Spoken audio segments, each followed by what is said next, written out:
सनातन धर्म में भगवान ब्रह्मा एक महत्वपूर्ण स्थान रखते हैं। शास्त्रों के अनुसार ब्रह्मा त्रिदेवों में से एक हैं, जो सृष्टि के सृजन का कार्यभार संभालते हैं।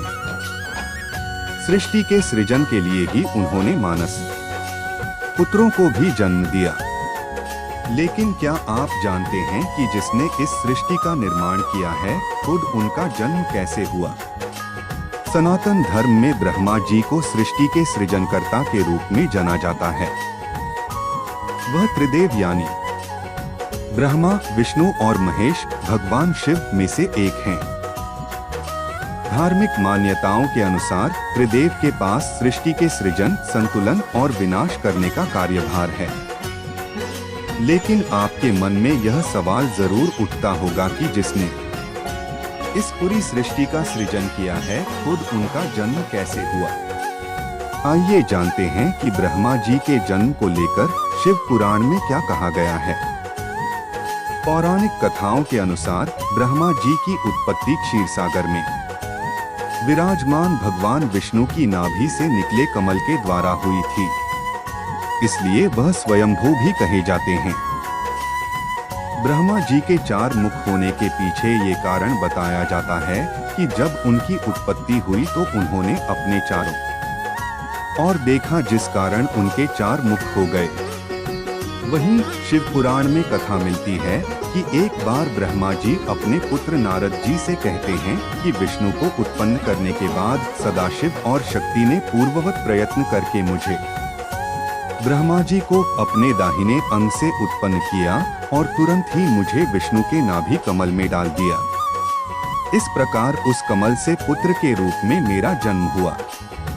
भारतीय दर्शन शास्त्र के अनुसार जो निर्गुण, जो तीनों गुणों सत्व, रज और तम से परे हो, निराकार और सर्वव्यापी है, वह ब्रह्मा कहलाता है।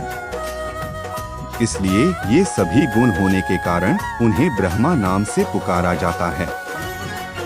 साथ ही ब्रह्मा जी को स्वयंभू, विधाता, चतुरानन आदि नामों से भी जाना जाता है। ब्रह्मा जी ने अपने हाथों में क्रमशः वरमुद्रा, अक्षर सूत्र, वेद और कमंडलू धारण किए हुए हैं। ब्रह्मा जी का वाहन हंस माना जाता है। ब्रह्मा जी की पत्नी का नाम सावित्री है। देवी सरस्वती को उनकी पुत्री माना जाता है। भगवान विष्णु की प्रेरणा से देवी सरस्वती को ब्रह्मा जी ने ही संपूर्ण वेदों का ज्ञान कराया था। सभी देवताओं को ब्रह्मा जी का पौत्र माना गया है। यही कारण है कि उन्हें पितामह भी कहा जाता है। ब्रह्मा जी देवता, दावन तथा समस्त जीवों के पितामह माने जाते हैं। शास्त्रों के अनुसार सर्वप्रथम ब्रह्मा ने पृथ्वी सहित सारी सृष्टि की रचना की।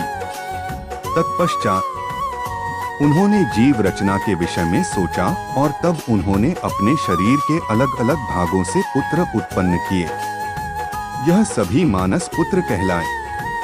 मन से मारीचि, नेत्र से अत्रि, मुख से अंगिरस, कान से पुलस्त्य, नाभि से पुलाहा से कृतु, त्वचा से भृगु, प्राण से वशिष्ठ, पाव के अंगूठे से दक्ष, छाया से कंदर्प, गोद से नारद, इच्छा से सनक, सनंदन, सनातन, संतकुमार, शरीर से शत्रुपा, मनु, ध्यान से चित्रगुप्त, दिसकलेमर। इस लेख में निहित किसी भी जानकारी सामग्री गणना की सटीकता या विश्वसनीयता की गारंटी नहीं है।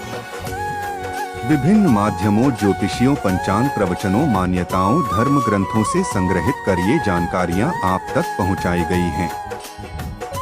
हमारा उद्देश्य महज सूचना पहुंचाना है। इसके उपयोगकर्ता इसे महज सूचना समझकर ही लें। इसके अतिरिक्त इसके किसी भी उपयोग की जिम्मेदारी स्वयं उपयोगकर्ता की ही रहेगी।